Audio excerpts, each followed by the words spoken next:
Mutiara Hikmah Official, menyingkap hikmah di balik sunnah.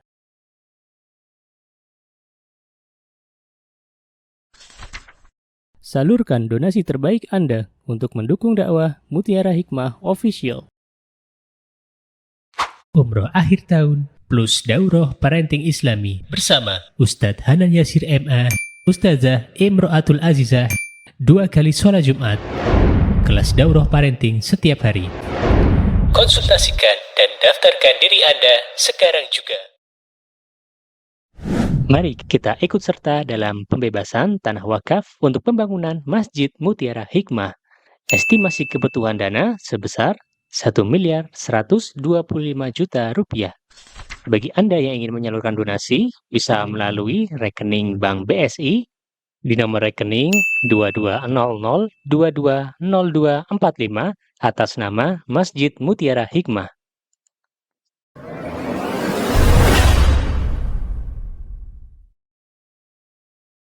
Baik ibu-ibu jamaah Majelis Taklim Wingko Kelapa Gading yang saya cintai, insyaallah hari ini kita akan melanjutkan pembahasan kitab kita di sebuah kitab Tadhkiratus Sami' wal Mutakallim yang ditulis oleh Ibnu Jamaah, dan kita sudah sampai di poin ke-7. Oke, monggo Ustazah silahkan bisa dibantu untuk dibacakan. Ibu-ibu silahkan dibuka. Bismillahirrahmanirrahim. Qala al-mu'allifu rahimahullahu ta'ala as-sabi'u an yuhafidhu 'ala al-manhiyati syar'iyyati al-qawliyyati wal fi'liyyati fayulazimu tilawatal Qur'an wa dzikrullahi ta'ala bil qalbi wal lisan wa kadzalika ma warada minad da'awati wal adhkari fi a'na'il laili wan nahari wa min nawafilil ibadati minas salati was-siyami wa hajjil baitil harami was-salati 'alan nabiyyi sallallahu alaihi wasallam fa inna muhabbatahu wa ijlalahu wa ta'zimahu wajibun wal adaba 'inda sima'i ismihi wa dzikri sunnatihi maghdubun wa sunnatun. Masya Allah, barakallahu fiki wa fi ilmiki, ja'alallahu hadzal amali shalih fi mizani hasanatik. Baik ibu-ibu yang saya cintai karena Allah, hari ini insyaallah kita akan belajar bersama-sama tentang sebuah tema yang cukup penting bagi kehidupan kita. Maka dari itu dimohon untuk kita semuanya fokus dan kita berdoa kepada Allah semoga apa yang kita dengarkan hari ini Allah mudahkan kita untuk bisa mengamalkannya. Amin. Di antara tema yang akan kita pelajari pada hari ini adalah bagaimana seorang penuntut ilmu dan seorang yang Allah titipkan ilmu kepadanya agar beradab kepada Allah dan Rasulnya. Pertanyaannya, kenapa kita harus beradab kepada Allah, ibu-ibu? Ada yang tahu? Kenapa kita harus beradab kepada Allah? Jadi adab atau adab enggak? Adab itu terbagi menjadi beberapa bagian. Yang paling agung adalah beradab kepada Allah, itu paling agung. Yang kedua adalah beradab kepada Rasulullah, dan konsekuensi dari kita beradab kepada Rasulullah, maka kita harus beradab kepada Allah Subhanahu wa taala. Jadi beradab kepada Allah dan kepada Rasulnya itu satu paket, tidak bisa dipisah-pisahkan. May yuti'ir rasul faqad ata'a Allah. Barang siapa yang mentaati Rasul, maka sesungguhnya ia telah mentaati Allah Subhanahu wa taala. Kemudian beradab kepada siapa lagi setelah kita beradab kepada Allah, beradab kepada Rasulullah. Yang ketiga adalah beradab kepada sesama hamba Allah, beradab kepada sesama manusia. Dan beradab kepada sesama manusia juga punya tingkatan-tingkatannya, punya level-levelnya. Tidak semua kita samakan antara orang berilmu dengan orang yang tidak berilmu. Bagaimana kita beradab kepada orang yang berilmu, bagaimana kita beradab kepada teman kita, bagaimana kita beradab kepada murid kita. Itu juga berbeda-beda. Begitu pula ketika dilihat dari rentan usia, bagaimana kita beradab kepada orang yang lebih tua, bagaimana kita beradab kepada orang yang sebaya dengan kita, dan bagaimana pula kita beradab kepada orang yang lebih kecil dari kita. Subhanallah. Dan itu semuanya ilmu, perlu kita pelajari satu per satu. Makanya kalau beradab kepada sesama hamba Allah itu ya cakupannya luas. Ya. Para ulama membuat satu kitab sendiri bagaimana bermuamalah dengan sesama hamba Allah. Dan barang siapa yang dia menjaga muamalahnya dengan sesama hamba Allah dengan memiliki adab yang bagus, akhlak yang baik, maka sesungguhnya ia adalah orang yang dicintai oleh Allah Subhanahu wa taala. Dan kita ketahui bahwa akhlak yang mulia, adab yang mulia itu adalah salah satu ibadah di hadapan Allah Subhanahu wa taala. Nanti insyaallah kita akan pelajari semuanya. Hari ini kita belajar tentang adab kepada Allah dan Rasulnya. Coba ibu-ibu lihat di poin ke-8, itu nanti kita akan belajar tentang bagaimana kita beradab kepada sesama hamba Allah. Ya, di antaranya apa di sini disebutkan? Kita saling bertegur sapa, kita saling memberikan senyuman, kita saling berbagi. Itu semuanya adalah adab kepada sesama hamba Allah. Dan nanti insyaallah berarti mudah-mudahan kita bisa belajar di pertemuan yang akan datang. Jadi monggo silahkan ibu-ibu diajak teman-temannya untuk bisa menghadiri kajian di Wingko, karena yang kita pelajari adalah sesuatu yang berhubungan erat dengan kehidupan kita. Coba teman-teman, kalau ada orang ya dia berilmu, sering ngaji, tapi ternyata akhlaknya nggak bagus kepada sesama hamba Allah, kira-kira orang ini mulia atau belum? Belum. Karena kalau orang berilmu, orang yang suka duduk di majelis ilmu, maka seharusnya ia mengaplikasikannya di dalam kehidupan sehari-hari. Dan tidaklah seseorang itu beradab kecuali pastinya ia pun berilmu. Karena adab ini adalah sebuah ilmu yang Allah Azza wa Jalla berikan kepada siapa yang Allah kehendaki. Jadi tidak semuanya hamba Allah itu diberikan akhlak yang mulia, diberikan adab yang mulia. Maka dari itu Rasulullah SAW mengajarkan kita ketika kita bercermin doanya apa ibu-ibu? Allahumma kama hasanta khalqi fahassin khuluqi. Ya Allah, sebagaimana engkau telah memperbagus wajahku, memperbagus dalam menciptakanku, maka perbaguslah akhlakku. Jadi kita minta kepada Allah agar kita menjadi hamba-hamba Allah yang beradab. Nah, bagaimana adab kita kepada Allah Subhanahu wa taala? Di antara adab kita kepada Allah, kenapa kita harus beradab kepada Allah? Karena Allah yang selama ini memberikan nikmat kepada kita. Allah zat yang selama ini memberikan kepada kita kesempatan untuk bisa hidup di dunia. Allah zat yang selama ini memberikan makan kepada kita. Allah zat yang selama ini memberikan kita nikmat untuk bisa mendengar, nikmat untuk bisa berjalan, nikmat untuk bisa melihat. Dan di antara adab kepada Allah setelah kita melihat nikmat Allah adalah berusaha untuk mensyukurinya. Baik, coba teman-teman buka surah Ibrahim ayat ke-7. Apa yang Allah Subhanahu wa taala sebutkan dalam surah Ibrahim?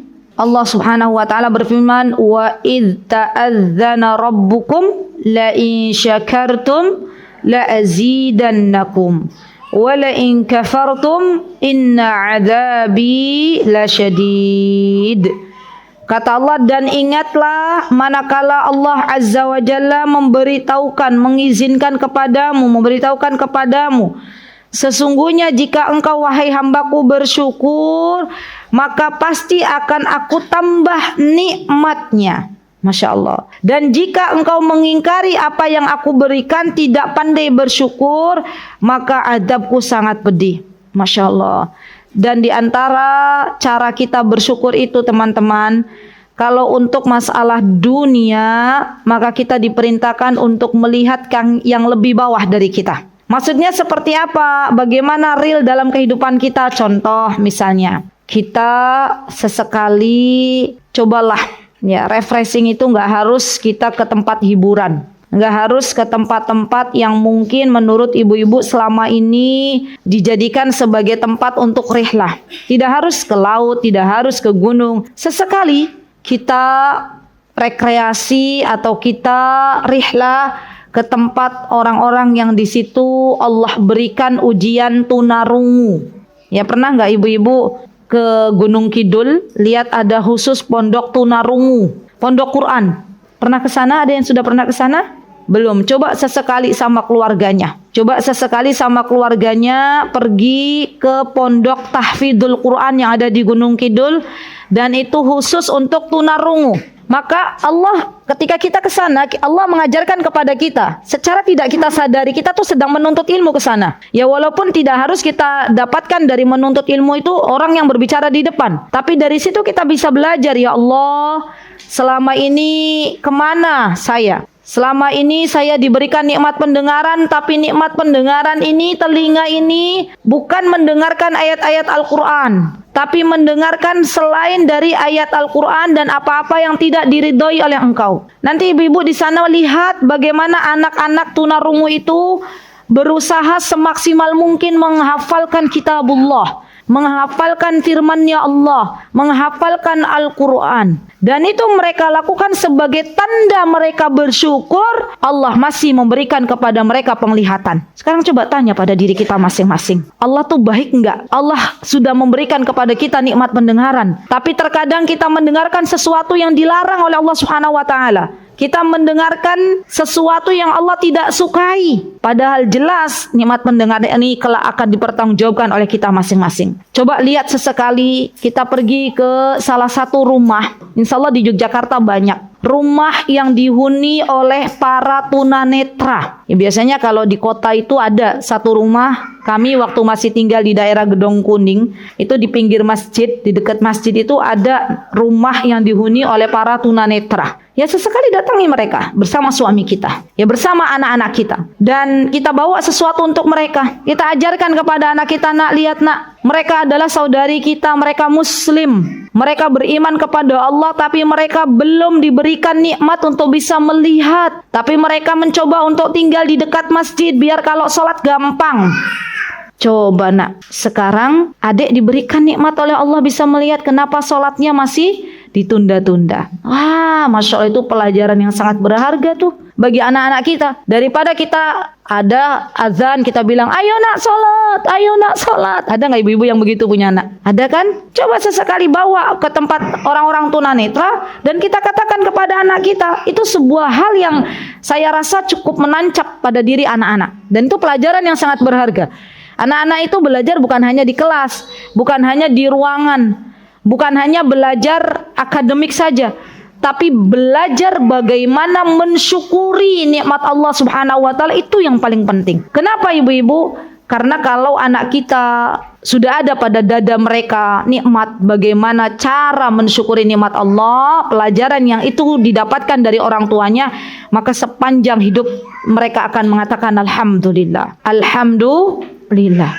Dan di antara cara mengajarkan kepada anak-anak kita sebuah nikmat dari Allah, ya tadi sudah saya share ya, pergi ke tunarungu, pergi ke tempat orang-orang yang tunanetra, juga kita belajar untuk mengajak anak-anak kita pergi ke tempat orang-orang yang membutuhkan, ya, yang membutuhkan. Pergi ke panti asuhan misalnya anak-anak, ya. Kita katakan kepada anak-anak kita, alhamdulillah nak, engkau masih diberikan oleh Allah ibu, masih diberikan oleh Allah ayah.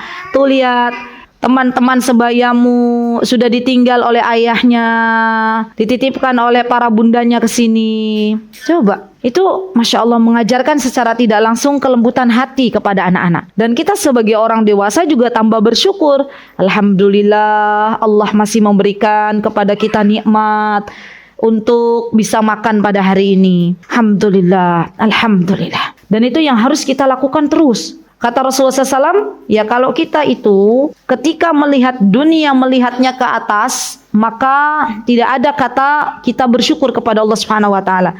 Dan manusia itu sifatnya serakah. Diberikan satu lembah perak, minta satu lembah emas.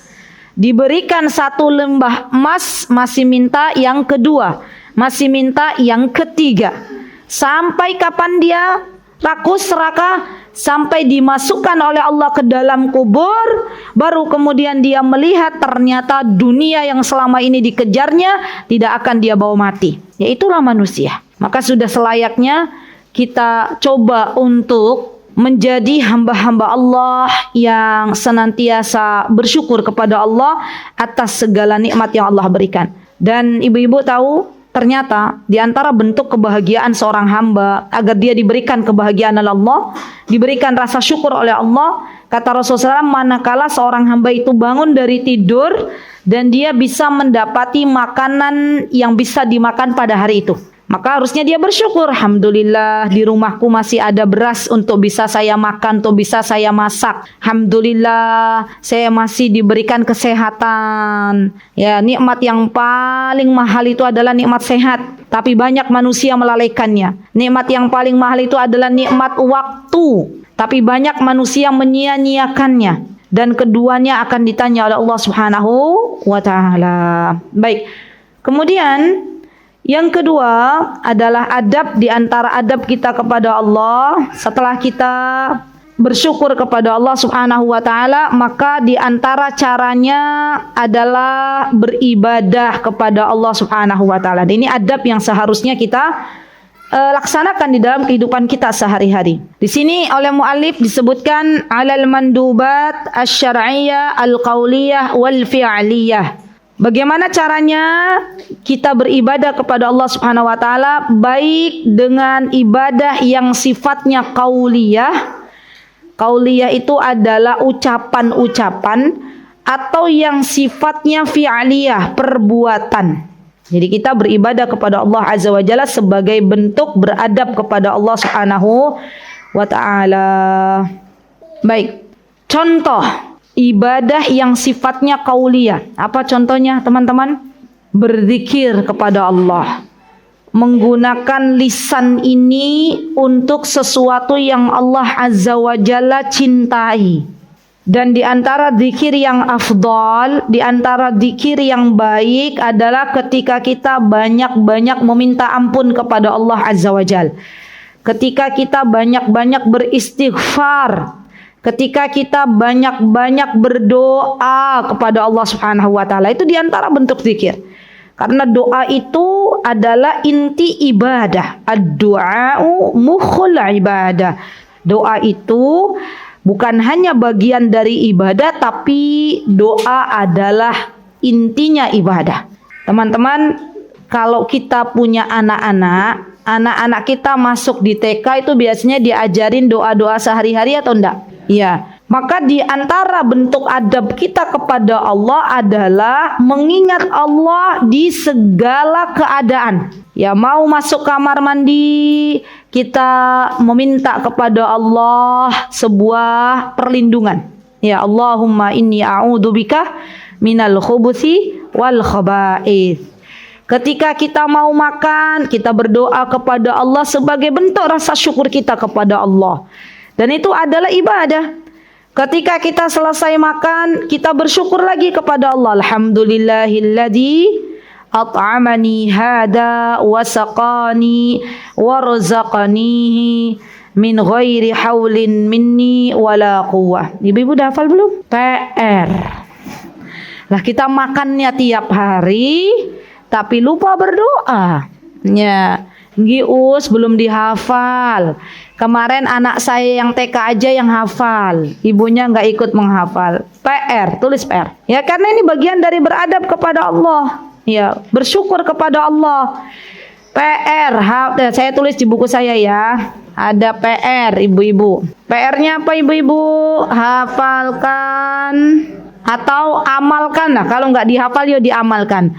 Amalkan doa setelah makan. Apa fadilahnya, keutamaannya ketika kita setelah makan kemudian kita bersyukur kepada Allah, kita baca doa alhamdulillahilladzi at'amani hada wa saqani warzaqani min ghairi haulin minni wala quwwatin. Kalau kita setiap kali kita makan berdoa kepada Allah, maka Allah ridha. Dan kalau Allah ridha dalam sebuah hadis, maka ia akan dimudahkan oleh Allah Azza wa Jalla jalannya menuju surganya Allah. Mudah. Ya, kita makan sehari 3 kali, tapi kita lupa untuk berdoa. Ya, bagaimana adab kita kepada Allah? Kita tidak bersyukur kepada Allah Subhanahu wa taala. Kemudian di antara zikir ya akhwat yang seharusnya lisan ini terus ya kita senantiasa jaga zikir, di antaranya di sini disebutkan adalah zikir subhanallahi wa bihamdihi subhanallahil azim, itu dijaga. Subhanallahi wa bihamdihi subhanallahil azim. Jadi pujian-pujian bagi Allah Subhanahu wa taala. Istighfar ibu-ibu boleh pakai yang astaghfirullahi wa atubu ilaih, boleh pakai yang sayyidul istighfar. Allahumma anta rabbi la ilaha illa anta khalaqtani wa ana 'abduka wa ana 'ala 'ahdika wa wa'dika mastata'tu a'udzu bika min syarri ma sana'tu abu'u laka bi ni'matika 'alayya wa abu'u bi dhanbi faghfirli fa innahu la yaghfiru dzunuba illa anta. Itu boleh. Ya. Kemudian subhanallahi wa bihamdihi subhanallahil azim. Kemudian doa-doa sehari-hari kita amalkan sehari-hari.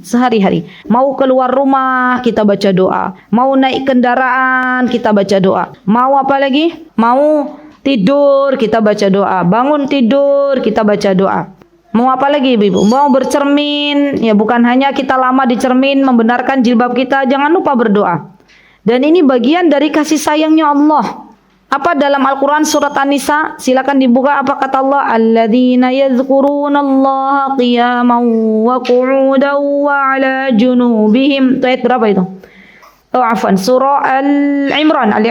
Alladzina yadhkurunallaha qiyaman wa qu'udan. Ada orang-orang yang banyak mengingat Allah di waktu mereka berbaring. Al-Imran ayat berapa ya akhwat? Ayatnya alladzina yadhkurunallaha qiyaman wa qu'udan wa 'ala junubihim wa yatafakkaruna fi khalqis samawati wal ard. Ayat berapa? 191. Coba dibuka. Sudah? Baik. Ayat 191 ini bagus sekali. Sebelumnya ayat 190 ada toh Bu? Apa kata Allah Subhanahu wa taala? Dibacakan ayatnya. Inna fi khalqis samawati wal ardi wa ikhtilafil laili wan nahari laayatin liulil albab. Gitu ya. Alladzina yadhkuruna Allaha qiyaman wa qu'udan wa 'ala junubihim wa yatafakkaruna fi khalqis samawati wal ardi. Rabbana ma khalaqta hadza batila subhanak faqina adzaban nar. Terus bawahnya itu semua doa tuh. Semua doa Rabbana, Masya Allah. Itu doa semua sampai wala tukhzina yaumal qiyamah. Gitu kan ya? Sampai ayat akhir. Itu coba diresapi, diamalkan. Bagus banget ayatnya. Apa kata Allah? Alladzina yadhkurunallah, orang-orang yang dia banyak mengingat Allah, qiyaman wa qu'udan, baik dalam keadaan berdiri maupun dia sedang duduk, wa 'ala junubihim, baik dalam keadaan dia berbaring, dan mereka memikirkan penciptaan langit dan bumi, ya, wa yatafakkaruna fi khalqis samawati wal ard. Jadi kalau teman-teman lagi rihlah, lihat begitu luasnya lautan yang Allah ciptakan, begitu tingginya gunung yang Allah Azza wa Jalla tegakkan di muka bumi ini, maka sesungguhnya tidaklah kita melihat ciptaan Allah yang begitu megah, langit yang Allah Azza wa Jalla telah bentangkan, itu semuanya tidaklah kita menjadi orang yang semakin dekat dengan Allah Subhanahu wa taala. Kita memikirkan penciptaannya Allah. Bahkan jangan jauh-jauh keluar rumah, ya. Kita memikirkan tentang penciptaan Allah terhadap diri kita. Itu juga kita akan dibuat terpesona oleh Allah Subhanahu wa taala.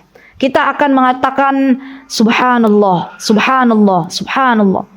Saya punya buku ibu-ibu, punya buku versi bahasa Indonesia, sepertinya yang bikin buku ini Ummu Ihsan. Judulnya itu Penciptaan Manusia. Wah, itu mata kayak mana mata itu? Dari retina, pupil, semuanya ada gambar-gambarnya. Dari telinga, pendengaran itu seperti apa? Masya Allah. Kita dibuat terpesona, Masya Allah. Allah maha baik, Allah maha baik. Ya. Dan itulah cara kita belajar. Atau teman-teman yang anak-anaknya belajar biologi, ya kan ada toh? Coba diarahkan. Nak, ketika kalian belajar biologi, maka jangan hanya belajar untuk mendapatkan nilai.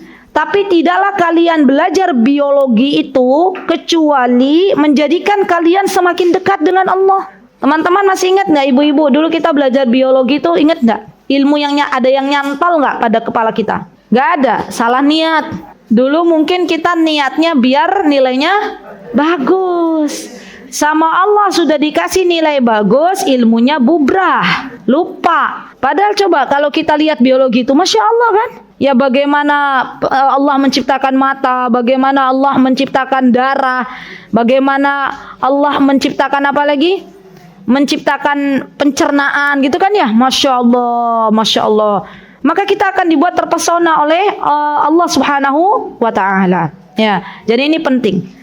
Kita banyak-banyak mengingat Allah Subhanahu wa Ta'ala. Baik, al-qauliyah wal fi'liyah. Al-fi'liyah itu adalah ibadah yang berkenaan dengan perbuatan-perbuatan hamba Allah.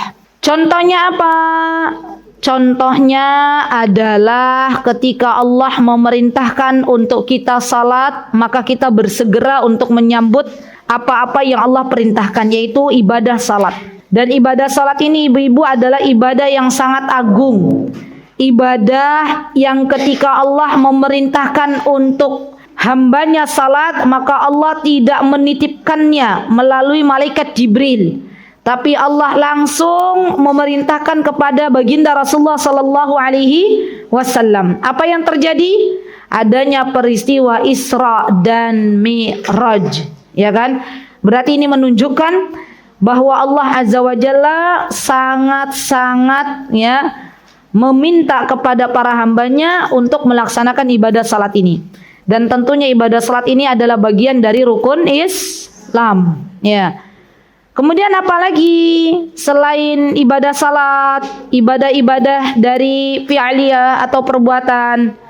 Berpuasa. Terutama adalah puasa Ramadan. Karena puasa Ramadan ini puasa yang wajib untuk kita orang-orang beriman. Ya. Kemudian apalagi teman-teman selain beribadah puasa? Di sini disebutkan fayulazim tilawatal Quran. Maka di antara ibadah yang Allah Azza wa Jalla minta kepada kita adalah memperbanyak membaca Al-Quran. Ingat, di antara amal salih yang akan mendatangkan syafaat pada hari kiamat nanti, di antaranya adalah Al-Quran dan puasa. Puasa tuh bisa menjadi syafaat. Puasa akan datang kepada Allah dan berkata kepada Allah. Jadi puasa besok ibu-ibu pada hari kiamat tuh akan berbicara kepada Allah. Apa yang dikatakan oleh puasa ini kepada orang-orang yang ketika di dunia rajin berpuasa? Maka puasa akan berkata kepada Allah, wahai Rabbku, dia fulanah ibu ini dulu waktu di dunia menahan lapar dan dahaganya untuk tidak makan dan minum di siang hari karena ingin mendapatkan ridhamu. Maka kata puasa, izinkanlah ia untuk bisa memasuki surgamu. Dan di dalam kitab, saya pernah belajar kitab Lum'atul I'tiqad, di situ tuh dikatakan bahwa ternyata nanti puasa ini adalah salah satu yang bisa memasukkan seseorang ke dalam surganya atas izin Allah. Jadi salah satu yang bisa memberikan syafaat diantaranya adalah puasa. Bahkan orang-orang yang rajin berpuasa akan disediakan satu pintu yang khusus dimasuki kecuali oleh orang-orang yang berpuasa. Tidak akan bisa dimasuki kecuali oleh orang-orang yang berpuasa. Apa nama pintunya ibu-ibu? Ar-Rayyan. Ya, maka barang siapa yang dimudahkan oleh Allah untuk beribadah puasa, berpuasalah. Dan tidak boleh yang namanya kita kalau diberikan kemudahan pintu untuk berbuat kebaikan, diantaranya adalah berpuasa, kita tidak boleh pula nyinyirin orang yang tidak berpuasa. Semua kita itu ibu-ibu dibukakan pintu kebaikan yang berbeda-beda oleh Allah Subhanahu wa taala. Ada orang yang gemar berpuasa tapi tidak gemar untuk membaca Al-Qur'an. Ada orang yang gemar membaca Al-Qur'an, kerjaannya tiap hari ngerampung ke Al-Qur'an 10 juz, 5 juz. Tapi ada orang yang berat membaca Al-Qur'an. Membaca Al-Qur'annya hanya 1 halaman, itu pun terbata-bata. Maka bagi teman-teman yang diberikan kemahiran dalam membaca Al-Qur'an, tidak boleh juga kita memicingkan mata kita kepada kawan kita yang baru belajar Al-Qur'an. Kita tidak akan pernah tahu, barangkali teman kita yang baru belajar membaca Al-Qur'an dibukakan oleh Allah Azza wa Jalla keluasan hati. Ternyata ibu fulana yang dia baca Al-Qur'annya masih terbata-bata, ibadahnya belum bisa lancar membaca Al-Qur'an, tapi ternyata hatinya lapang, tidak pernah menaruh dendam kepada siapapun. Ia selalu memaafkan siapapun yang berlaku zalim kepadanya.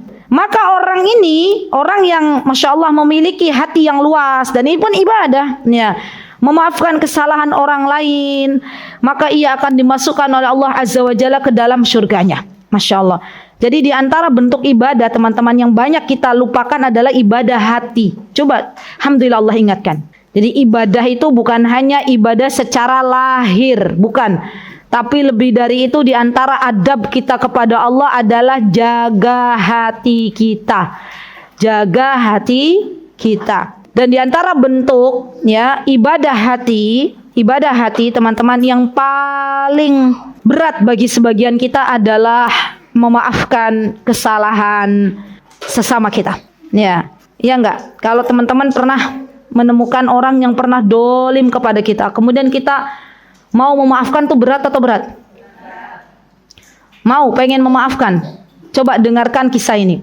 Dan kisah ini dibawakan oleh Syekh Abdul Razak, hafizahullah ta'ala. Ini kisahnya tuh. Kata beliau, di mana saya pernah menceritakan? Belum ya? Ini Masya Allah ya. Kata beliau itu lagi ngajar. Setelah ngajar, ini kisah dari beliau, didatangi oleh seorang laki-laki. Laki-laki ini bilang kepada Syekh, ya, insya Allah saya suka menceritakan kisah, tapi kisah yang bersumber dari orang yang salih, dari orang yang sahih, baik itu dari Rasulullah ataupun para ulama. Dan insya Allah kisah ini sahih. Kata Syekh, ada seorang laki-laki datang kepadaku. Dia berbicara kepadaku, ya Syekh, saya itu punya saudari laki-laki. Saudari laki-laki dari adik saya yang perempuan, berarti adik ipar. Ya. Nah, alhamdulillah, di tahun-tahun yang lalu saya diberikan nikmat oleh Allah Azza wa Jalla dengan dititipkan harta yang banyak. Maka kata laki-laki ini, wahai Syekh, saya di saat itu digerakkan hatinya oleh Allah untuk memberikan harta saya kepada adik ipar, gitulah ya, langsung ya, kepada adik ipar, dan saya berikan kepada mereka sebuah syukoh. Syukoh itu apartemen. Jadi dari beliau dituliskan atas nama mereka, nih, monggo silakan, apartemen ini free, silakan, ini pemberian dari saya. Suatu hari Allah uji, kata beliau, Allah uji, yang namanya kehidupan itu kadang di atas, kadang di bawah. Ya, Allah Azza wa Jalla pergilirkan di dalam kehidupan manusia. Makanya hari ini kalau Allah berikan harta, disyukuri. Ya. Kalau Allah belum berikan harta, minta sama Allah agar harta itu Allah berikan sebagai bekal untuk ibadah. Ya, lanjut ke ceritanya. Kemudian kata laki-laki ini, kemudian suatu hari saya tidak punya rumah. Saya datangilah adik ipar saya. Saya bilang, ya, saya mau numpang untuk hidup sementara sampai nanti Allah berikan kemudahan saya untuk berusaha kembali. Apa kata adik iparnya? Adik iparnya tidak membolehkan. Ya, ditolaklah kakak iparnya yang dulu pernah berbuat baik kepadanya. Ya, tidak boleh, diusir, diejek-ejek, dinyinyirin, macam-macam. Sampai akhirnya dia memutuskan, kata beliau, akhirnya saya memutuskan, ya Syekh, untuk tidak lagi bertegur sapa dengan adik ipar saya karena hati ini terlalu sakit, gitu ya, kata beliau. Syekh Abdul Razak bilang apa? Kata Syekh Abdul Razak, kamu pengen tahu, pengen kamu biar kamu maafkan kesalahan adikmu itu, saya akan ceritakan sebuah kisah. Maka Syekh mengkisahkan apa yang terjadi pada diri Abu Bakar As-Siddiq. Apa yang diceritakan oleh Syekh? Ketahuilah wahai saudariku, kamu tahu Abu Bakar As-Siddiq? Ya, ibu-ibu tahu Abu Bakar As-Siddiq?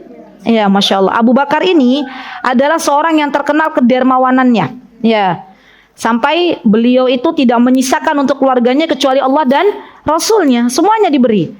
Dan beliau ketika turun ayat, ya, berbuat baiklah kepada karib kerabatmu, maka beliau tanpa pikir, ya, tanpa memikirkan lebih dalam, beliau punya saudara yang bernama Mistah. Namanya Mistah. Mistah ini bagian dari kerabatnya Abu Bakar As-Siddiq. Maka Abu Bakar setiap bulan beliau memberikan nafkah untuk Mistah. Ya. Tapi namanya manusia, Bu. Kadang ada yang tahu berbalas budi, ada yang tidak tahu berbalas budi. Maka kata Abu Bakar, ketika kejadian di mana putri saya Aisyah radhiyallahu anha, ibunda Aisyah itu difitnah habis-habisan. Ada kan ibu-ibu pernah dengar nggak sejarah hadisul ifk? Aisyah dituduh berzina dengan Sofwan. Pernah ingat? Nah, Mistah ini yang selama ini Abu Bakar telah berbuat baik kepada Mistah, ternyata Mistah masuk ke dalam golongan orang-orang yang menuduh Aisyah. Padahal kurang baiknya apa coba Abu Bakar? Ya. Dan ketika Abu Bakar, kata Abu Bakar, akhirnya ketika itu sudah saya putuskan tidak lagi menafkahi Mistah. Ya, namanya manusia, ya, punya rasa itu. Dan ketika itu Allah turunkan ayat yang berkaitan dengan itu. Ya, apa ayatnya? Fa'fu, ya maafkanlah. Ya maafkanlah keadaan Mistah ini. Maka kata Abu Bakar, setelah itu aku langsung memaafkan Mistah dan memberikan kembali nafkah yang ketika itu aku sudah memutuskannya. Ya subhanallah. Itulah Abu Bakar. Ya, Abu Bakar tuh Masya Allah orang yang kalau Allah sudah memerintahkan A, beliau langsung melaksanakannya. Maka kata Syekh, wahai laki-laki, kalau kamu mau, maafkan kesalahan adikmu itu karena Allah. Ya, liyaghfirallahu anhu, agar Allah mengampuni dirimu. Ya, kamu mau nggak diampuni oleh Allah dosa-dosanya? Mau. Kata laki-laki itu bilang apa? Masya Allah. Allah langsung berikan hidayah taufik kepada laki-laki itu. Kata laki-laki itu, sudah hari ini, detik ini sudah aku maafkan kesalahan adikku. Sudah. Aku akan kembali berbuat baik kepadanya. Masya Allah. Lihat. Bagaimana coba. Masya Allah. Memaafkan itu adalah bagian dari rizki yang Allah berikan kepada hamba-hambanya. Ada kalanya seorang itu dia sudah tahu hadis A, hadis B, hadis C tentang kemuliaan memaafkan orang lain. Tapi belum Allah berikan hidayah, petunjuk, maka dia tidak akan maafkan. Jadi kalau kita memaafkan kesalahan orang itu bukan karena dianya, tapi karena siapa ibu-ibu? Bisa jadi ketika kita memaafkan kesalahan orang, maka Allah akan memaafkan segala dosa kita dan Allah masukkan kita ke dalam golongan orang-orang yang pertama masuk syurga. Ya, dan itulah orang-orang yang memiliki hati yang lembut. Jadi memaafkan adalah bagian dari ibadah. Ibadah apa maksudnya? Ibadah hati. Karena ibadah itu dibagi dua lagi. Ada ibadah yang sifatnya batin, ada ibadah yang sifatnya zahir. Ada sifatnya qauliyah, ada sifatnya fi'liyah. Ya. Dan ini bagian dari ibadah yang ada di dalam hati. Termasuk di dalamnya fayulazim tilawatal Qur'an. Seorang penuntut ilmu hendaklah dia punya waktu untuk Al-Qur'an. Dia punya waktu untuk Al-Qur'an. Dan kapan waktu yang terbaik membaca Al-Qur'an ya akhwat? Kapan waktu terbaik membaca Al-Qur'an? Ketika salat. Ya, ketika salat dalam keadaan kita salat sendirian. Ya, kita baca Al-Qur'an, dipanjangin juga boleh. Terutama salat malam. Ya, baik. Kemudian wa dzikrallahi ta'ala bil qalbi wal lisan. Nah, ini mengingat Allah baik dengan hati maupun dengan lisan. Nah, ibadah juga sama. Ada ibadah dengan hati, tadi diantaranya adalah ya ibadah dengan hati itu rasa takut kepada Allah. Ya, memiliki rasa malu kepada Allah. Ya, malu untuk bermaksiat. Malu untuk melakukan apa-apa yang Allah Azza wa Jalla larang. Dan kenyataannya ibu-ibu kita nih semuanya termasuk saya ya, termasuk saya. Kita itu kadang malunya itu malu karena Allah atau malu karena manusia? Jawab. Malu karena siapa? Manusia. Takut saya nggak mau melakukan A mbok nanti ketahuan sama fulan. Ya enggak?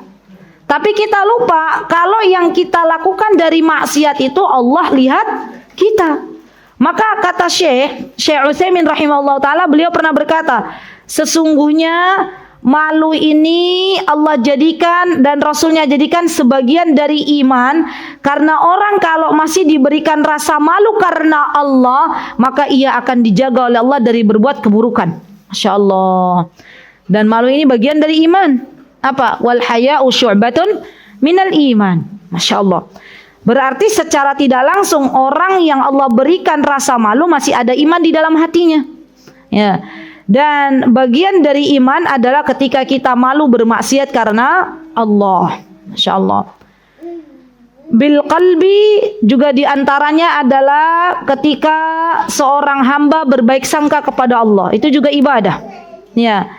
Berbaik sangka kepada Allah, dan dia mengatakan bahwa Allah itu zat yang tidak akan pernah meninggalkan hambanya. Allah itu zat yang senantiasa mengurusi hambanya. Allah itu zat yang senantiasa mengijabah doa hambanya. Allah itu zat yang memberikan kebaikan kepada hambanya. Maka itu adalah rasa berbaik sangka kita kepada Allah. Dan ini adalah bagian dari adab yang cukup penting. Banyak orang yang Allah palingkan dari hidayah, ini catat, yang Allah palingkan dari hidayah, yang Allah jauhkan dari hidayah diantaranya karena bersuudzon kepada Allah, kecewa kepada Allah. Ya enggak? Ada enggak orang yang rajin ibadah, rajin menuntut ilmu, tiba-tiba Allah berikan ujian. Ya, Allah berikan ujian, entah itu dengan diambil anaknya oleh Allah, entah itu diambil suaminya oleh Allah, entah itu diambil hartanya oleh Allah, entah itu diambil apalagi yang diambil oleh Allah. Kan ujian. Harta, anak, suami, apalagi rumah, semuanya ya. Maka kalau dia berburuk sangka kepada Allah, kecewa dengan takdir Allah, maka secara tidak langsung dia menjauh dari hidayah. Dia menjauh dari petunjuk. Dia akan mengatakan, ya Allah, kenapa engkau berikan itu kepadaku bukan kepada orang lain? Ada nggak orang yang lagi kecewa berkata begitu? Ya Allah, kenapa sih engkau takdirkan ini kepadaku tapi tidak kepada orang lain? Padahal di saat yang sama Allah itu sedang meninggikan derajat kita. Masya Allah. Coba, kalau ada sebuah kejadian atau peristiwa kita kecewa, maka kita terus langsung mengatakan, ya Allah, saya berharap pahala dari engkau. Saya diuji ini oleh engkau, diuji dengan suami yang belum saleh. Sebagian para istri kecewa, ya enggak? Diuji oleh Allah dengan suami yang mungkin kurang bertanggung jawab. Sebagian istri pasti kecewa. Tapi coba lihat, bersabar sebentar dan katakan kepada Allah, ya Allah, saya terima dengan takdir engkau. Apa yang engkau titipkan ini adalah hambamu. Ya Allah, tolong ya Allah, berikanlah kebaikan untuk suamiku. Masya Allah teman-teman, ada seorang laki-laki, ini kisah nyata juga. Seorang laki-laki yang dia begitu kasar kepada istrinya. Dia berkata keras kepada istrinya, sehingga orang-orang tuh tahu bahwa dia tuh temperamen. Apa temperamen ya? Sampai terkenal dia itu orang yang nggak bisa berkata halus. Suatu hari istrinya terus berdoa kepada Allah. Dia juga berbuat seperti itu kepada keluarganya. Tapi istrinya terus berdoa, Allahumma aslih zauji, Allahumma aslih zauji. Ya Allah, perbaikilah suami saya. Ya Allah, berikanlah akhlak yang mulia. Bersabar atas apa yang menimpa dirinya. Di kemudian hari, orang-orang yang awalnya melihat dia seorang temperamen ya, orang yang kata-katanya kasar, suatu hari orang-orang di sekitarnya, masyarakat di sekitarnya melihat kelembutan pada diri seorang laki-laki itu. Masya Allah. Maka kemudian laki-laki ini ya diberitahu oleh masyarakat tempatnya, kok jenengan kok berubah gitu ya. Yang dulunya kalau berkata suka kasar, suka keras, sekarang kok lembut banget. Maka Allah berikan petunjuk kepada laki-laki ini ya, untuk Allah ingatkan dengan istrinya. Maka kemudian suatu hari dia berkata kepada istrinya, istriku, terima kasih atas kesabaran engkau mendampingiku. Lihat, ada kalanya Allah itu ketika menguji seorang hamba, Allah pengen tahu dia sabar apa enggak. Sabar apa enggak? Kalau dia enggak sabar, maka dia akan meninggalkan suaminya. Tapi kalau dia bersabar, terus memohon petunjuk kepada Allah, maka Allah Azza wa Jalla akan balikkan kehidupannya. Jadi Monggo teman-teman, ya apapun yang Allah berikan kepada kita, kita syukuri dan kita berbaik sangka kepada Allah Subhanahu wa taala. Baik, kemudian walisan. Tadi kita sudah ya, walisan diantaranya adalah membaca Al-Quran, berzikir kepada Allah. Wa kadzalika ma warada minad da'awati wal adhkari fi ana'il laili wan nahar. Ya betul. Dan begitu pula dengan azkar. Azkar ini adalah jamak dari zikr, ya zikir-zikir yang Rasulullah sallallahu alaihi wasallam telah ajarkan kepada kita, baik zikir yang kita baca di malam hari ataupun yang kita baca di siang hari. Ya di malam hari contohnya zikir apa? Zikir petang. Ya, pagi hari, siang hari contohnya adalah zikir pagi. Dan juga di antara zikir yang kita lakukan di malam hari, zikir sebelum tidur. Nah, ini kan adab juga. Apa yang kita baca? Doa mau tidur. Nah, karena kita tahu doa itu ibadah, maka pastikan doa yang kita baca ya akhwat adalah doa yang sahih. Coba saya mau dengar ibu-ibu Wingko doa mau tidur baca. Ada dua versi. Ada yang bismika Allahumma amutu wa ahya, bismika Allahumma ahya wa bismika amut.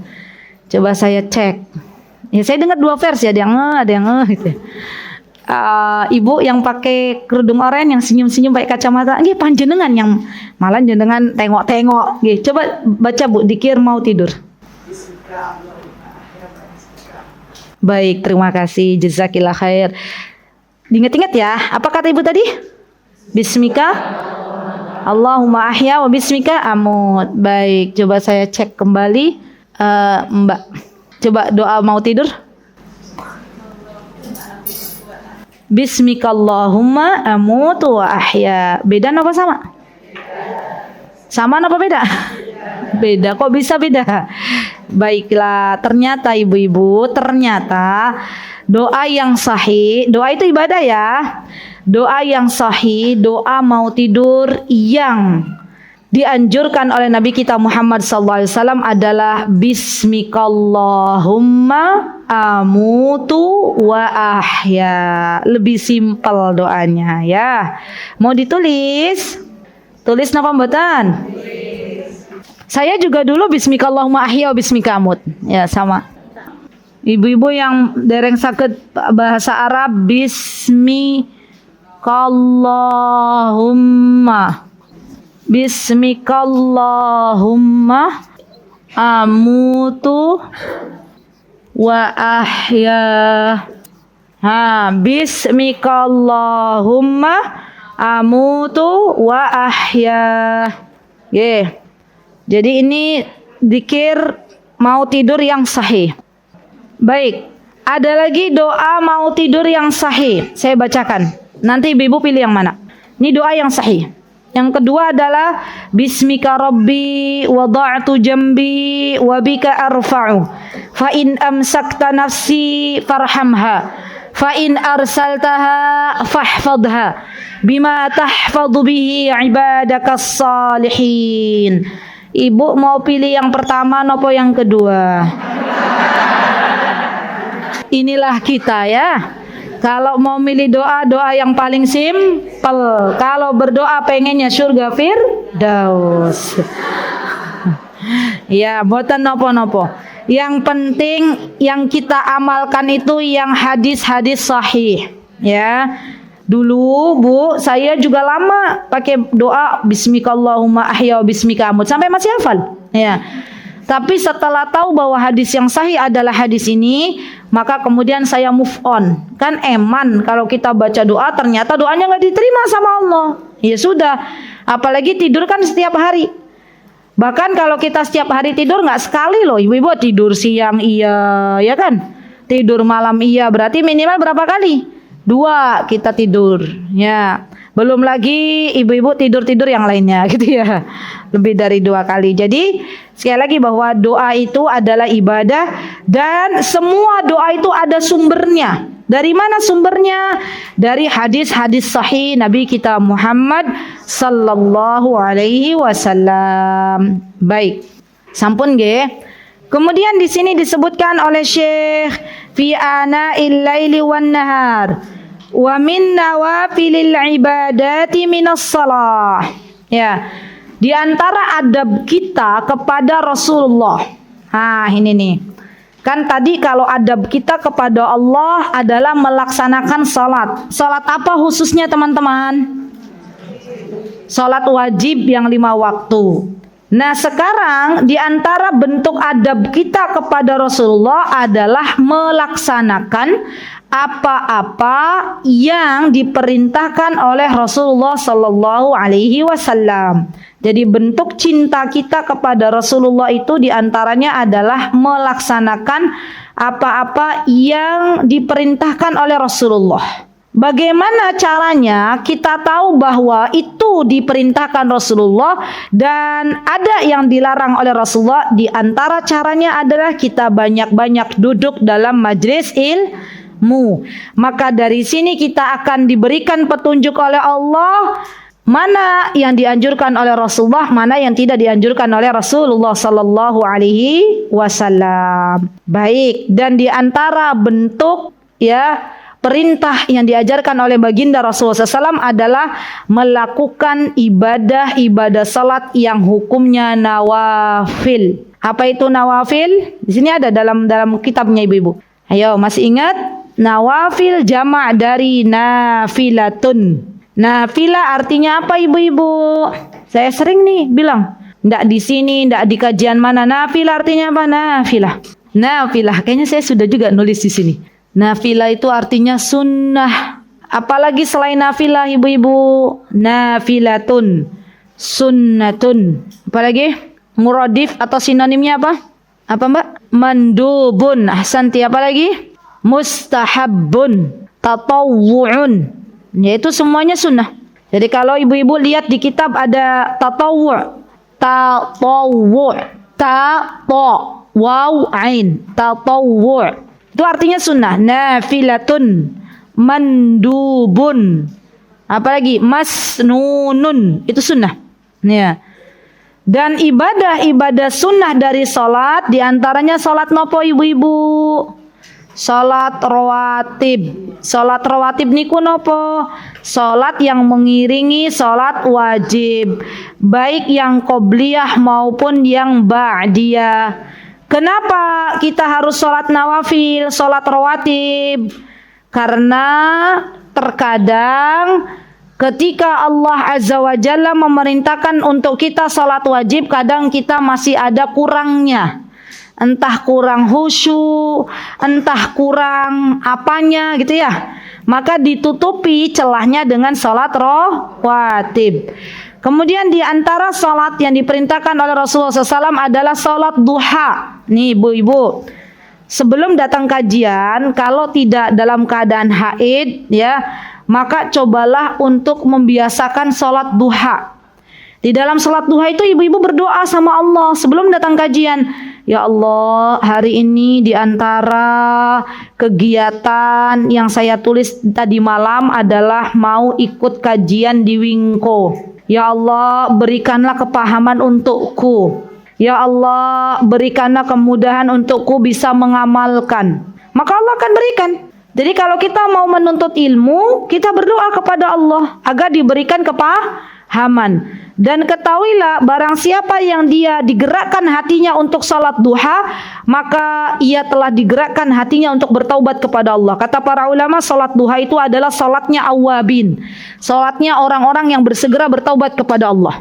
Ya, dan gak semuanya digerakkan oleh Allah untuk salat duha, walaupun 2 rakaat. Subhanallah. Dan bersyukurlah kepada Allah bagi teman-teman yang diringankan oleh Allah untuk salat duha. Dan kalau salat duha, tolong ibu-ibu niatnya bukan untuk dunia, tapi untuk Allah.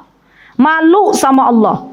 Kalau kita salat masih hitung-hitungan, ya Allah saya mau salat duha biar daganganku laris. Kan ada tuh yang begitu ya. Padahal Allah sudah memberikan harta lebih dari itu. Maka salat kita itu untuk Allah. Inna salati wa nusuki wa mahyaya wa mamati lillahi rabbil alamin. Kemudian salat apa lagi? Salat witir. Ya, setelah salat duha, kata Rasulullah yang seharusnya didawamkan adalah salat witir.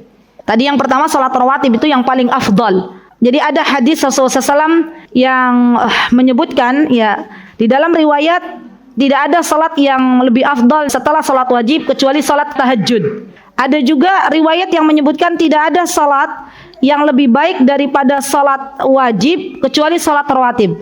Kata para ulama, kenapa salat rawatib ini lebih afdal? Karena mereka berkaidah bahwa tidaklah sesuatu yang mengiringi sebuah kewajiban itu adalah sesuatu yang mulia. Ya, tadi sunnah itu tadi salat rawatib, salat duha, salat witir. Salat witir ini berapa rakaat? Minimal 1, boleh. Kalau bisa tambah 3, ya, dan ini didawamkan. Bagi ibu-ibu yang sudah biasa salat malam, salat witirnya diakhirkan. Ya, kalau yang kadang bangun kadang enggak, salat witirnya diawalkan. Sebelum tidur salat dulu. Ya, baru kemudian salat malam. Dan salat malam ini bagian dari salatnya orang-orang yang saleh. Masya Allah. Baik. Kemudian wasyami. Asyam di sini adalah bagian dari saum sunnah. Ya, adab kepada Rasulullah SAW diantaranya adalah memperbanyak puasa sunnah. Diantaranya puasa Ayyamul Bid, puasa Senin Kamis, puasa Muharram, puasa Asyura. Ya, semuanya adalah bagian dari adab kita kepada Rasulullah SAW. Wa hajjil baitil haram, dan juga diantara adabnya adalah ya berhaji. Ya, kalau Allah Azza wa Jalla telah perintahkan kita untuk berhaji, maka bersegeralah, dan ilmu ini sudah kita dapatkan di pekan kemarin. Ya, wassalat ala nabi. Ini diantara bentuk adab kepada Rasulullah, bersolawat. Apa ibu-ibu? Bersolawat kepada beliau. Siapa yang memerintahkan kita bersolawat? Allah Azza wa Jalla. Coba dibuka surah Al-Ahzab ayat 56. Al-Ahzab ayat 56. Apa kata Allah? Innallaha wa malaikatahu yusalluna 'alan nabi ya ayyuhalladzina amanu sallu 'alaihi wa sallimu taslima. Ada kan? Sesungguhnya Allah dan para malaikatnya bersolawat untuk Nabi. Hai orang-orang yang beriman, bersolawatlah kalian untuk Nabi dan ucapkanlah salam penghormatan kepadanya. Jadi kita disunahkan untuk memperbanyak solawat. Dan yang ditekankan adalah pada malam Jumat dan di hari Jumat. Ya, jadi kalau malam Jumat, di hari Jumat kita memperbanyak salawat. Dan yang ditekankan juga ketika kita mendengar nama Rasulullah SAW disebut-sebut. Ya, jadi kalau ada seseorang berbicara Rasulullah SAW bersabda, maka kita bersalawat kepada beliau. Ya, Masya Allah. Kemudian setelah bersalawat, apalagi di sini? Di antara adab kita kepada Rasulullah adalah mencintai beliau, melebihi cinta kita kepada keluarga kita, melebihi cinta kita kepada anak-anak kita, melebihi cinta kita kepada seluruh manusia. Masya Allah, ini adalah bentuk adab kita. Dan di antara bentuk adab kita kepada Rasulullah adalah mendahulukan perkataan beliau, mendahulukan sabdanya beliau dibandingkan dengan perkataan manusia lainnya. Gini nih Bu, pada real prakteknya gini, realnya gini. Ibu-ibu pernah nggak mendengar ada seorang fulan, seorang yang berilmu memerintahkan dalam kitab A, diperintahkan baca bismillah 1000 kali. Pernah mendengarkan amal seperti itu? Siapa yang mengatakan? Fulan, nggak usah menyebutkan, ya, fulan. Tapi nggak jelas sanadnya. Fulan memerintahkan kita membaca Bismillah 1000 kali. Ya, nanti barang siapa yang membaca Bismillah 1000 kali dapat ini, gitu kan? Banyak nggak manusia yang ngamalin? Banyak. Padahal kata Rasulullah berkata, perbanyaklah istighfar. Ya, tidaklah aku beristighfar dalam satu hari satu malam kecuali lebih dari 100 kali. Mana yang akan kita ambil? Istighfar atau bismillah 1000 kali? Yakin. Tapi pada kenyataannya banyak orang melakukan mana? Bismillah 1000 kali dilakoni. Kenapa? Karena sudah kepincut dengan bonus-bonus yang ada. Ya, padahal jelas ini tidak ada bersumber dari baginda Rasulullah SAW. Jadi kaidahnya begini Bu, Kalau Rasulullah bersabda sebuah bilangan nih, ada loh hadis tuh yang Rasulullah ada bilangannya 3 kali ya, 10 kali, sudah kita cukup sampai di situ, tidak menambah, tidak mengurangi. Saya sering mencontohkan, ibu-ibu kita diperintahkan kalau sebelum tidur adab kita itu apa? Ngebas kasur. Berapa kali kata Rasulullah? Prakteknya ibu-ibu berapa kali? Yakin?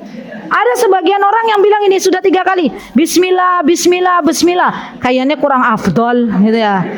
Nambah, belum bersih katanya ya. Nambah jadi 5 kali. Tanggung itu berarti menyalahi ya. Karena Rasulullah bilangnya berapa? Cukup 3 kali. Jadi kalau ada bilangannya kita manut. Dan sejatinya kita ini hidup di dunia ini, ibu-ibu, semua kita lagi diuji sama Allah. Diuji apa? Manut napa mboten sama Kanjeng Nabi. Sudah, itu aja. Nurut apa enggak? Kalau nurut nanti besok ada di belakangnya Rasulullah. Kalau enggak manut sama Rasulullah, ya jauh dari Rasulullah. Sudah, itu aja.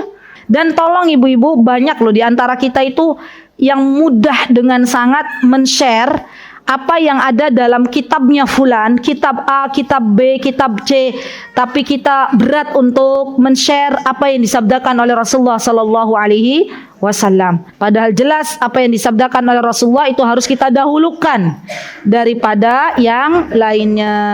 Baik. Kemudian di antara adab kepada Rasulullah adalah di antaranya mengimani beliau dan membenarkan apa-apa yang beliau ajarkan. Mengimani apa-apa yang beliau ajarkan kepada kita dan kita mengikuti beliau.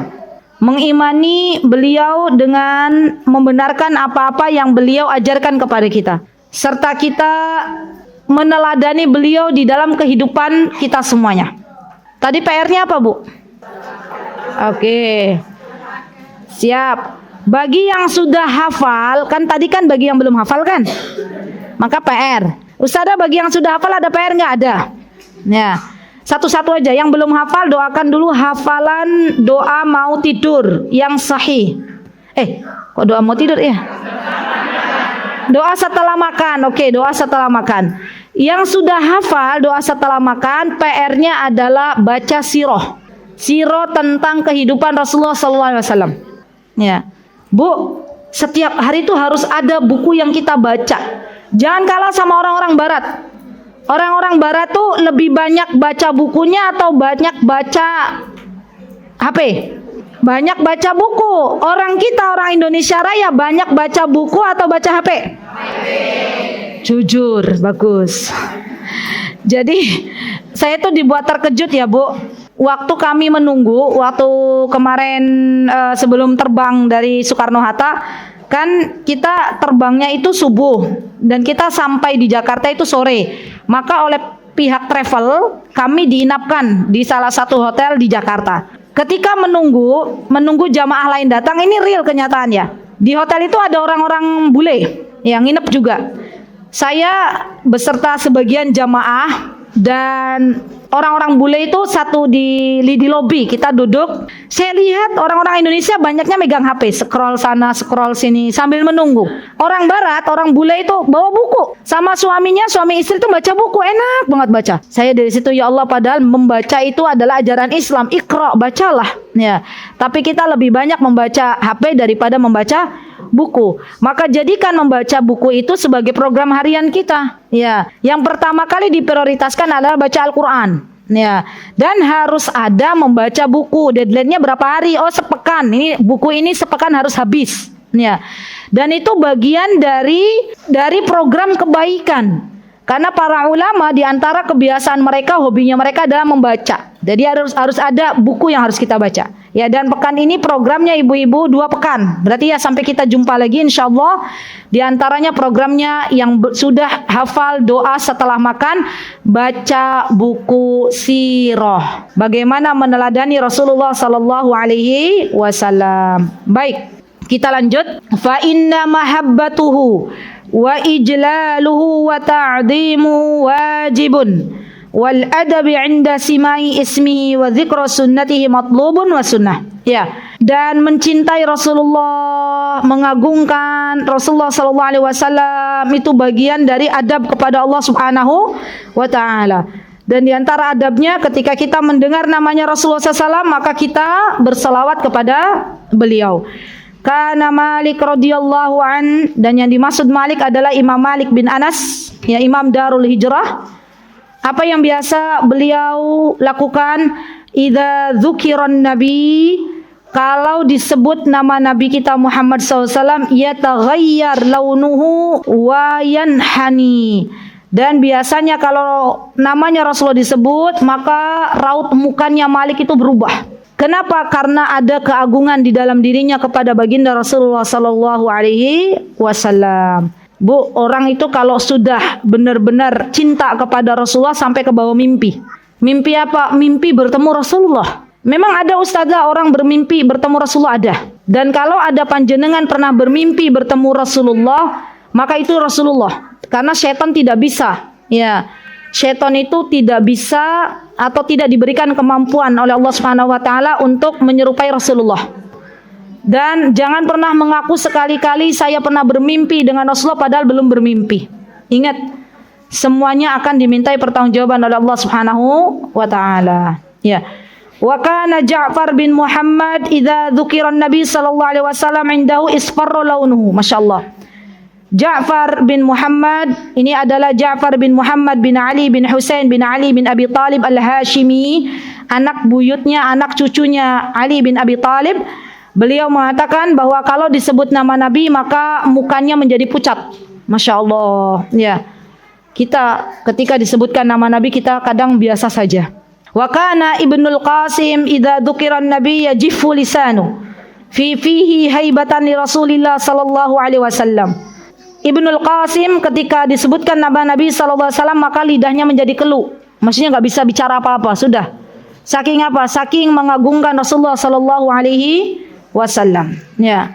Kemudian wa yambaghi lahu idza talal Qur'an an yatafakkar fi ma'anihi wa awamirihi wa nawahihi wa wa'dihi wa wa'idihi wal wuqufu 'inda hududihi. Ini belum dibaca ya Ustazah? Ya, dibaca. Monggo silakan.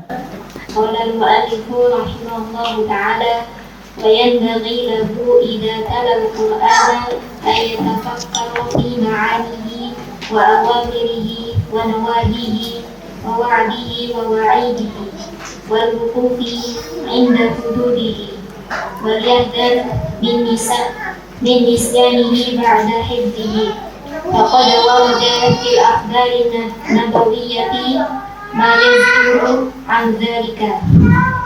Lanjut. والأولى أن يكون له منه في كل يوم برد راغب لا يخل به فإن غلب عليه فيوم ويوم فإن عجز ففي ليلة الثلاثاء والجمعة باعتياد بطالة الاشتغال فيهما وقراءة القرآن في كل 7 أيام ورد حسن ورد بالحديث وعمل به أحمد بن حنبل ويقال من قرأ القرآن في كل 7 أيام lam yansahu qattu. Masya Allah, barakallahu fiik. Sedikit lagi ya ibu-ibu. Intinya begini. Jadi balik lagi di sini muallif penulis kitab menyebutkan kita kalau kita baca Al-Quran bukan hanya baca saja, tapi lebih dari itu di antara adab kepada Allah adalah memahami makna yang terkandung dalam bacaan Al-Quran. Bagaimana caranya ibu-ibu? Ibu-ibu punya buku tafsir. Ustazah kalau nggak punya buku tafsir minimal buku terjemahan. Ya, apa yang akan kita baca dibaca dulu tafsirnya. Baru kemudian kita baca Al-Qur'annya. Itu cara saya. Ya, syukur-syukur ibu-ibu bisa berbarengan. Ketika ibu baca Al-Qur'an, ibu paham maknanya. Ya, dan itu lebih bagus lagi. Jadi di rumah, setiap rumah kaum muslimin itu seharusnya bukan hanya Al-Quran yang berbentuk bahasa Arab, tapi juga harus ada terjemahannya. Karena Al-Quran ini adalah petunjuk dari Allah Subhanahu wa ta'ala. Orang yang paham maknanya berbeda dengan orang yang tidak paham maknanya. Ya, nah nanti ketika di situ ada disebutkan tentang neraka, maka kita meminta perlindungan kepada Allah agar kita dijauhkan dari api neraka. Ketika di dalam Al-Quran itu disebutkan tentang surga, maka kita meminta kepada Allah agar dijadikan sebagai penghuni surga. Kalau di situ ada wa'id, ya, ada ancaman dari Allah Subhanahu wa taala, maka kita pun memohon kepada Allah agar kita berlindung kepada apa-apa yang dilarang oleh Allah Subhanahu wa taala. Dan di sini disebutkan bahwa di antara bentuk kita beradab kepada Allah Subhanahu wa taala adalah hendaklah kita jadikan wirid. Maksudnya wirid itu kita membaca Al-Qur'an setiap 7 hari hatam. Berarti kalau setiap 7 hari hatam sehari berapa juz? Al-Qur'an itu kan ada 30 juz ya, Bu. Dibagi 7. Berarti berapa? 4. 4 kali 7 28. 4,5. Gimana ya caranya ya? 5 aja deh, 5 gampangannya. 5, Senin 5 juz, Selasa 5 juz, Rabu 5 juz, Kamis 5 juz, dimulainya boleh ini aja, Sabtu mulainya. Sabtu 5 juz, Ahad 5 juz, Senin 5 juz, Selasa 5 juz, Rabu 5 juz, Kamis 5 juz. Itu udah selesai ya, 30. Jumatnya istirahat ya. Ya. Jumatnya hataman. Ya. Jadi yang namanya baca Al-Qur'an itu tidak harus one day one juz. One day 2 juz juga boleh. Lah boleh kan? One day 3 juz juga boleh. Ya. Dan subhanallah ya akhwat, gini loh. Kadangkala ya, kita itu pengen baca Al-Quran, tapi rasanya berat banget. Ada sih pengen, ya Allah saya pengen hari ini setengah juz baca. Tapi ternyata Allah sibukkan kita ke sana, kemari, ke depan, ke belakang, ya, nggak ke atas ya.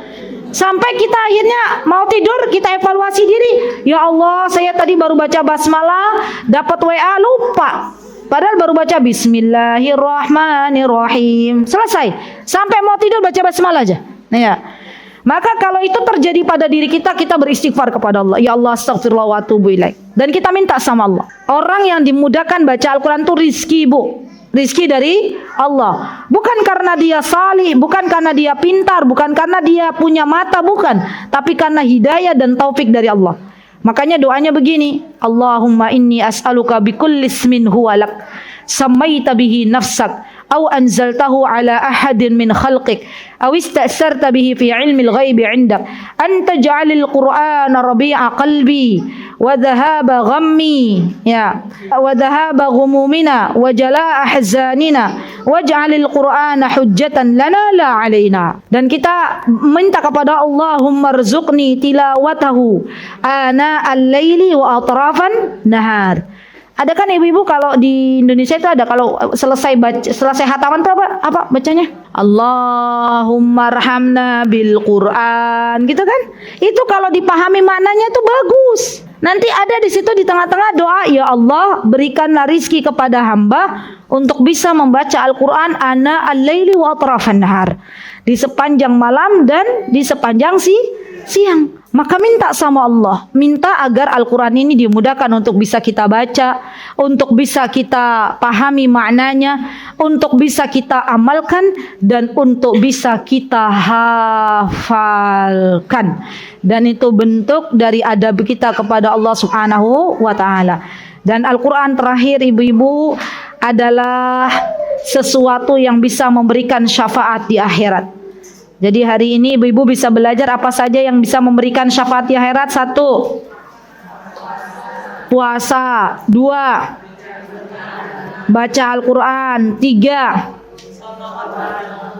salawat, memperbanyak salawat tapi diikuti dengan amal saleh, ya. 4, salat malam. Tadi itu sudah ya, apa satunya? Al-Quran, wa tilawatul Quran, Al-Quran. Puasa. Terus apalagi Bu tadi? Al-Quran, puasa, syafaat dari Rasulullah SAW. Ya, syafaat dari Rasulullah SAW. Dan syafaat dari Rasulullah ini panjang kali lebar. Intinya barang siapa yang di dunianya menjaga apa yang diperintahkan oleh Rasulullah, menjauhi apa yang dilarang oleh Rasulullah, maka dia akan mendapatkan syafaat dari Nabi kita Muhammad sallallahu alaihi wasallam. Ya, maka jaga jaga perkara-perkara ini dan mudah-mudahan Allah akan memasukkan kita ke dalam surganya. Amin Allahumma amin. Baik, itu yang bisa saya sampaikan ibu-ibu. Insyaallah nanti besok ya di pertemuan yang akan datang kita belajar tentang bagaimana muamalah kita dengan sesama manusia. Barakallahu fi kunna jami'an. Aqulu qawli hadza wa astaghfirullah li wa lakum wa akhiru da'wana alhamdulillahi rabbil alamin. Wassalamualaikum warahmatullahi wabarakatuh. Mutiara Hikmah Official, menyingkap hikmah di balik sunnah.